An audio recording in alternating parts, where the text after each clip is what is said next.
दोस्तों, बहुत समय पहले की बात है। एक नगर में महात्मा बुद्ध ठहरे हुए थे। तभी वहां पर एक किसान आया और वह महात्मा बुद्ध से कहता है, हे बुद्ध, मेरी किस्मत बहुत खराब है। मैं जो भी काम करता हूं वो सब बिगड़ जाता है। मुझे मेरी मेहनत का कोई फल नहीं मिल पाता। मैं एक किसान हूं, मैं खेती करता हूं, लेकिन मेरी फसल कभी अच्छी नहीं हो पाती और इसी वजह से मैं बहुत परेशान रहता हूं। पता नहीं क्यों मेरे साथ ही ऐसा क्यों होता है। इसके उपाय के लिए मैंने कई साधु संतों से बात की, कई ज्ञानियों से उनकी राय ली। उन्होंने जो कुछ भी कहा मैंने वो सब कुछ किया। मैंने सभी तरह के अनुष्ठान, पूजा पाठ और यहाँ तक कि हर प्रकार के कार्य करके देख लिए, लेकिन फिर भी मुझे इसका कोई लाभ ही नहीं मिल रहा। और वहीं पर मेरे अन्य गांव वाले, उन सबकी फसल बहुत अच्छी होती है, जबकि वो अपने खेतों में उतनी मेहनत भी नहीं करते, लेकिन फिर भी उनकी फसलें हमेशा ही बहुत अच्छी होती हैं। मैंने सुना है कि आप सभी की समस्या का समाधान करते हैं, इसीलिए मैं आज आपके पास आया हूं। क्या आप मेरी समस्या का समाधान कर सकते हैं? हे तथागत, क्या आप मेरी किस्मत बदल सकते हैं? उस किसान की वो सारी बातें सुनकर महात्मा बुद्ध मुस्कुराने लगे और उस किसान से कहते हैं, बंते, तुम्हारी किस्मत तो पहले से ही बहुत अच्छी है। सब कुछ तो तुम्हारे पास ही है। फिर भला तुम ऐसा क्यों कहते हो कि तुम्हारी किस्मत अच्छी नहीं है? इस पर वह किसान महात्मा बुद्ध के इस प्रश्न का जवाब देते हुए कहता है, हे तथागत, मेरे पास क्या है? मेरी किस्मत इतनी खराब है कि जिस भी काम में मैं हाथ लगाता हूँ वो सारे कार्य बिगड़ जाते हैं। मैं चाहकर भी अपने खेतों में अच्छी फसल नहीं उगा पाता, जबकि वहीं पर मेरे गांव के अन्य लोग अच्छी फसलें उगा लेते हैं और वे लोग मेरी इतनी मेहनत तक नहीं करते। तो ऐसे में भला मेरी किस्मत कैसे अच्छी है? इस पर महात्मा बुद्ध मुस्कुराते हुए उस किसान से कहते हैं, बंते, तुम्हारे पास एक स्वस्थ शरीर है। तुम्हारे सभी अंग अच्छी तरह से काम करते हैं। तुम्हारा मस्तिष्क भी अच्छी तरह से काम करता है और तुम्हारे पास अच्छी खासी जमीन भी है। भला तुम्हारे पास किस चीज की कमी है?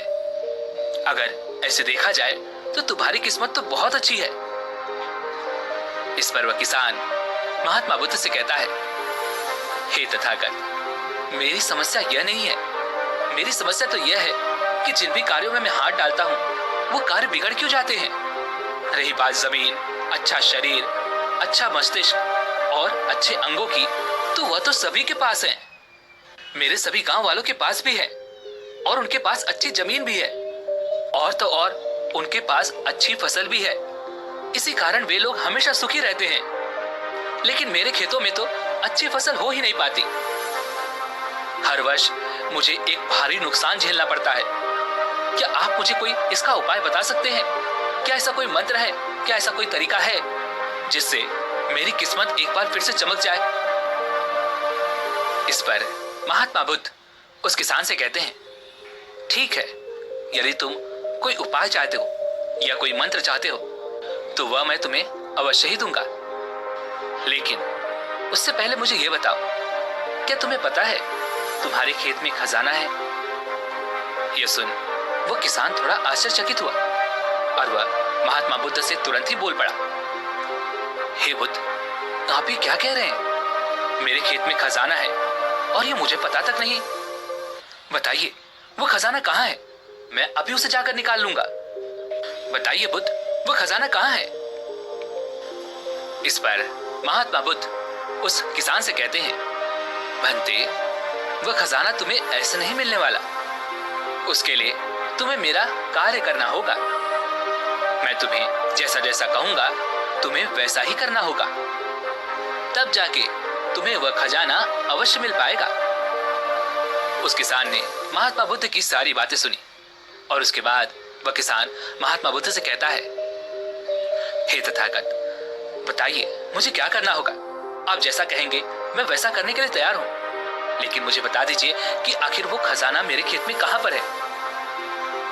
इस पर महात्मा बुद्ध उस किसान से कहते हैं, बंते, अब अपने खेतों में जाओ और अपने खेतों की खुदाई करके एक मिट्टी टोकरी भरकर मेरे पास लाओ। वह किसान तुरंत ही महात्मा बुद्ध की बात मान लेता है। वह भागा भागा अपने खेतों में जाता है और जल्दी जल्दी एक टोकरी मिट्टी भरकर वह वापस महात्मा बुद्ध के पास पहुंचता है।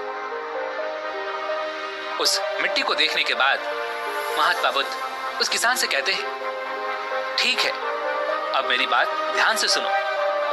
अब से 1 महीने बाद अपने खेत की खुदाई करना और जब तुम पूरा खेत खोद दोगे तो उसमें से एक टोकरी मिट्टी फिर से मेरे पास लेकर आना। महात्मा बुद्ध के मुख से यह बात सुनकर वह किसान कुछ देर के लिए सोच में पड़ गया।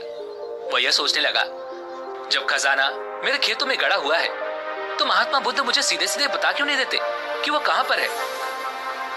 उसने कुछ देर सोच विचार करने के बाद महात्मा बुद्ध से आखिरकार यह बात पूछ ही ली।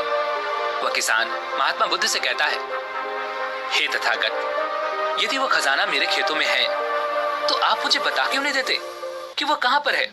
मैं उसे अभी जाकर निकाल लेता हूं। भला मुझे 1 माह का इंतजार क्यों करना है, आखिर इसकी क्या जरूरत है। इस पर महात्मा बुद्ध बड़े ही शांत स्वभाव से उस किसान से कहते हैं, भंते, हर कार्य का एक समय होता है और वह कार्य यदि उस उचित समय पर किया जाए तो वो हमें उचित और शुभ फल देता है। तुम चाहते हो तो मैं तुम्हें खजाना बता देता हूं कि वह खजाना तुम्हारे खेतों में कहां गड़ा हुआ है।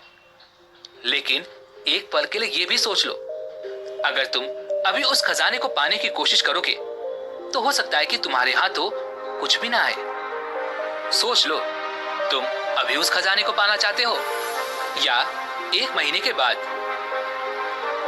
महात्मा बुद्ध के मुख से ये सारी बातें सुनकर वह किसान कुछ देर के लिए सोच विचार में पड़ गया और फिर वह महात्मा बुद्ध से कहता है, हे तथागत, आप जैसा कहेंगे मैं वैसा ही करूंगा। इतना कहकर वो महात्मा बुद्ध को प्रणाम करके वापस घर लौट जाता है। वो जैसे तैसे अपने मन को मार तो लेता है, अपनी इच्छाओं को दबा तो लेता है, किंतु अब भी उसका मन बहुत बेचैन था। वह उस खजाने को जल्द से जल्द पाना चाहता था। रात में उसे खजाने के सपने आया करते थे। वह दिन भर केवल खजाने के बारे में ही सोचता रहता था। जब भी वह खेत जाता तो एक किनारे पर बैठता और उस खजाने के बारे में सोचने लग जाता। दिन भर हर समय उसके मन में केवल खजाना पाने के विचार ही चलते रहते। वह यह सोचता रहता कि जब मुझे खजाना मिल जाएगा तो मैं तो इस नगर का सबसे अमीर आदमी बन जाऊंगा। मेरे पास सारे ऐशो आराम होंगे और मैं अपना जीवन आनंदमय बिताऊंगा। मुझे किसी चीज की कोई कमी नहीं होगी। देखते ही देखते ऐसे ही करीब 1 माह बीत गए और वह अपने खेतों में गया और उसने अपने खेतों में से एक टोकरी मिट्टी खोदी। उसे टोकरी में भरकर वो महात्मा बुद्ध के पास पहुंचा और महात्मा बुद्ध से कहता है, हे तथागत, ये लीजिए एक टोकरी मिट्टी जो मैंने अपने खेत से लाई है। अब बताइए वह खजाना कहां पर है। इस पर महात्मा बुद्ध उस किसान से कहते हैं, क्या तुमने अपना सारा खेत खोद दिया। इस पर वह किसान महात्मा बुद्ध से कहता है, नहीं तथागत, आपने कहा था केवल एक टोकरी मिट्टी ही आपको चाहिए, इसलिए मैंने केवल एक टोकरी मिट्टी ही निकाली। भला उसके लिए मुझे पूरा खेत जोतने की क्या जरूरत है। बस आप मुझे ये बता दीजिए कि वह खजाना मेरे खेतों में कहां पर गड़ा हुआ है। मैं जाकर वहीं पर खोदूंगा और वह खजाना निकाल लूंगा। इस पर महात्मा बुद्ध उस किसान से कहते हैं, भंते, वह खजाना पूरा खेत जोतने से ही मिलेगा। यदि तुम अपना खेत नहीं जोतोगे तो वह खजाना कभी नहीं बाहर आने वाला। अब सोच लो तुम्हें क्या करना है। इस पर वह किसान एक बार फिर कुछ देर के लिए सोच विचार में पड़ जाता है और वह यह तय करता है कि वह जाकर अपने खेत को जोतेगा। इसलिए वह महात्मा बुद्ध को प्रणाम करके वापस घर लौट जाता है और अगले ही दिन वो अपना सारा खेत जोतकर एक बार फिर से एक टोकरी मिट्टी भरकर महात्मा बुद्ध के समक्ष पहुंच जाता है। तभी महात्मा बुद्ध उस किसान से कहते हैं, भंते, अभी तुम्हारा खेत ठीक से नहीं जोता गया है। जाकर एक बार फिर कोशिश करो, एक बार फिर अपने खेतों में हल चलाओ। इस पर वह किसान महात्मा बुद्ध से कहता है, हे तथागत, मेरे पास हल नहीं है, बल्कि मैं खुद से ही हल की जगह पर खेत जोतता हूँ। इस पर महात्मा बुद्ध उस किसान से कहते हैं, कोई बात नहीं भंते, एक बार फिर परिश्रम करो और इस परिश्रम का फल तुम्हें अवश्य मिलेगा। वह किसान महात्मा बुद्ध की बात मान लेता है और वह एक बार फिर से अपने खेतों में मेहनत करता है। वह एक बार फिर से हल चलाता है और एक टोकरी मिट्टी लेकर वह महात्मा बुद्ध के समक्ष फिर से उपस्थित हो जाता है। मिट्टी देखकर महात्मा बुद्ध उस किसान से कहते हैं, हाँ अब ठीक है, किंतु अब तुम्हें मेरा दूसरा कार्य करना होगा। इतना कहकर महात्मा बुद्ध उस किसान से कहते हैं, जाओ और अपने खेतों में उन फसलों की बीज डालो जिन फसलों को तुम उगाना चाहते हो। इस पर वह किसान थोड़ा अचरज में महात्मा बुद्ध से कहता है, हे तथागत, आपने तो खजाने की बात की थी, फिर बीच में ये फसल कहां से आ गई? इस पर महात्मा बुद्ध उस किसान से कहते हैं, भंते, अगर तुम्हें खजाना चाहिए तो तुम्हें मिट्टी में बीज तो डालने ही होंगे। इस पर वह किसान महात्मा बुद्ध से कहता है, हे तथागत, आप जैसा कहेंगे मैं वैसा करने के लिए तैयार हूं, किंतु यदि मैं अभी बीज लेने जाऊंगा तो वह बीज मुझे महंगे पड़ेंगे और अभी मेरे पास इतना धन भी नहीं है। यदि मैं कुछ समय बाद उसे लेने जाऊंगा तब वो मुझे सस्ते मिल सकते हैं। इस पर महात्मा बुद्ध उस किसान से कहते हैं, भंते, मैंने तुम्हें कहा था, यदि हम किसी कार्य को सही समय पर करते हैं तो हमें उचित लाभ मिलता है, किंतु अगर वही कार्य उस समय पर नहीं होता तो उसका फल हमें नहीं मिल पाता। इसलिए आज ही जाओ और अपने खेतों में बीज डालो। वह किसान महात्मा बुद्ध की बात मान लेता है। वह महात्मा बुद्ध को प्रणाम करके बीज लेने निकल जाता है।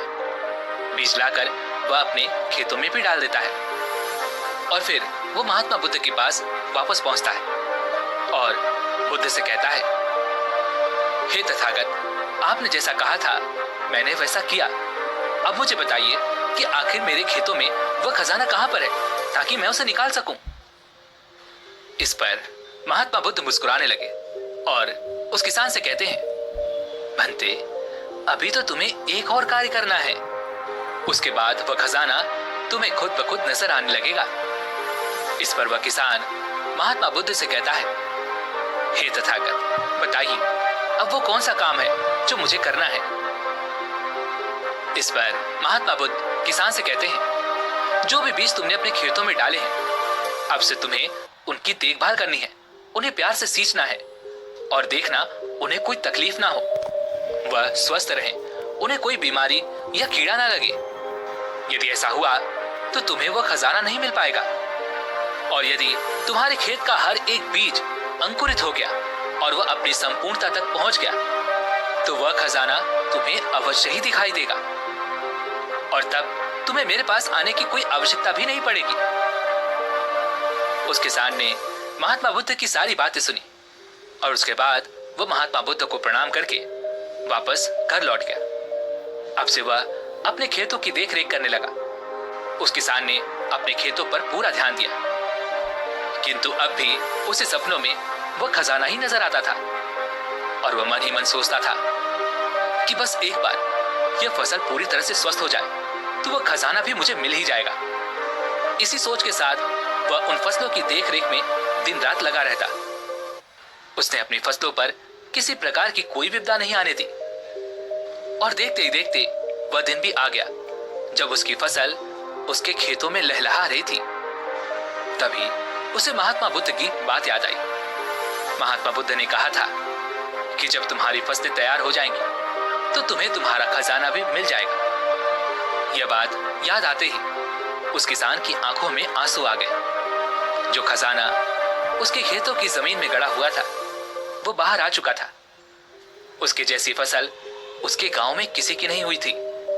उसकी फसल से उसके सभी कर्ज भी पूरे होने वाले ही थे और सभी गांव वाले उसकी मेहनत को देखकर बहुत खुश थे और उस किसान की तारीफ कर रहे थे। लेकिन तभी उस किसान को महात्मा बुद्ध की याद आई और वह खुद को महात्मा बुद्ध के समक्ष पहुंचने से रोक न पाया। वह तुरंत ही महात्मा बुद्ध के चरणों में जा गिरा और उनसे कहने लगा, हे तथागत, आपने जो खजाना मुझे बताया था वो मुझे मिल गया है, लेकिन मुझे ये बात नहीं पता चल रही कि वो खजाना मुझे पहले क्यों नहीं मिला। इस पर महात्मा बुद्ध उस किसान से कहते हैं, भंते, हमेशा किस्मत को दोष देना सही नहीं होता। पहले तुम अपनी किस्मत को सही करने में लगे हुए थे, लेकिन तुम यह भूल रहे थे कि तुम्हारी किस्मत तो पहले से ही सही थी। तुम सही काम नहीं कर पा रहे थे। तुम चाहते थे कि तुम्हारे कर्म किए बिना ही तुम्हारी फसल सबसे उत्तम हो, लेकिन उसी वक्त मैंने तुम्हें खजाने का लालच दिया, और खजाने के लालच में ही सही, लेकिन जब तुमने सही समय पर सही काम किया तो तुम्हें सही फल भी मिला। और जो तुम्हारे पास सबसे उत्तम चीज है, जो तुम्हारे पास असली खजाना है, वह तुम्हारा शरीर ही है। इस शरीर के माध्यम से हम इस दुनिया में जो चाहे वो पा सकते हैं, लेकिन यहाँ पर तो हर कोई अपनी किस्मत का रोना रोने में लगा हुआ है, यहाँ तक कि उन्हें अपने कर्मों में विश्वास ही नहीं है। तो ऐसे लोग भला अपने लक्ष्य तक कैसे पहुंच सकते हैं। इस पर वह किसान महात्मा बुद्ध से प्रश्न करते हुए कहता है, हे तथागत, तो क्या किस्मत जैसी कोई चीज नहीं होती। इस पर महात्मा बुद्ध मुस्कुराने लगे और उस किसान से कहते हैं, भंते, किस्मत क्या है। किस्मत हमारे ही सत्कर्म है, और यह सत्कर्म ही हमें ऊर्जा और शक्ति प्रदान करते हैं ताकि हम सही दिशा में कार्य कर सकें, और इन कार्यों से ही हम अपने जीवन के लक्ष्य को प्राप्त भी कर सकते हैं। महात्मा बुद्ध के मुख से यह उपदेश सुनकर वह किसान महात्मा बुद्ध के चरणों में जा गिरा और उनसे कहने लगा, हे तथागत, मुझे आज पता चल गया है कि मेरी किस्मत खराब नहीं थी, मेरे तो कर्म ही खराब थे। किंतु मैं आज आपको वचन देता हूं कि आज से मैं अपनी किस्मत को कभी खराब नहीं कहूंगा, अपने कर्मों को सुधारूंगा और सभी कार्य सही समय पर करूंगा। इतना कहकर वह किसान महात्मा बुद्ध को प्रणाम करके वापस घर लौट गया। दोस्तों, हम में से अधिकांश लोग यही करते हैं। वे लोग हमेशा अपनी किस्मत को दोष देते रहते हैं, लेकिन वह कभी भी अपने कर्मों पर ध्यान नहीं देते।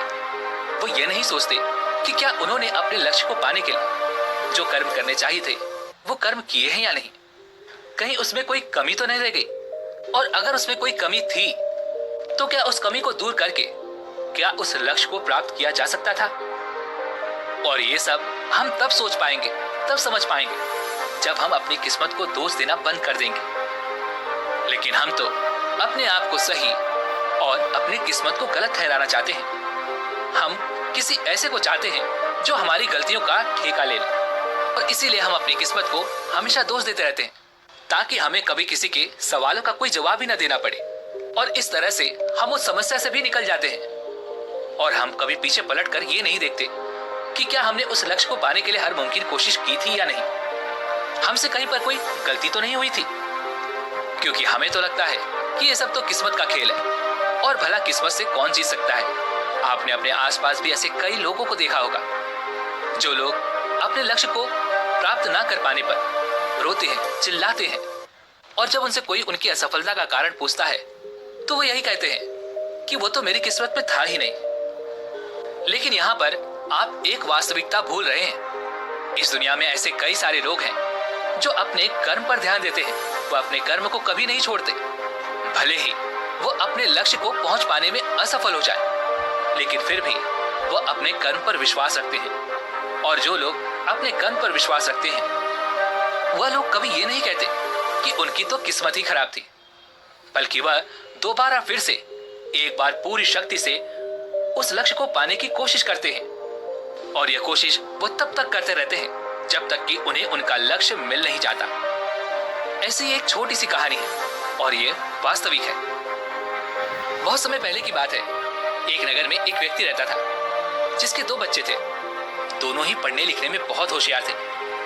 दोनों ने अपनी परीक्षा की तैयारी भी कर ली थी। दोनों ने सभी पेपर अच्छी तरह से लिखे, लेकिन आखिरी पेपर के वक्त दूसरा बच्चा बीमार पड़ गया और वह अपनी परीक्षा नहीं दे पाया। वहीं पर वह पहला बच्चा, उसने अच्छे अंकों से उस परीक्षा को पास किया।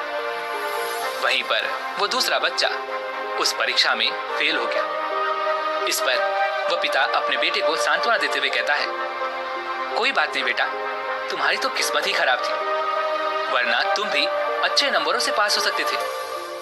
लेकिन ठीक है, तुम एक बार फिर से कोशिश करना।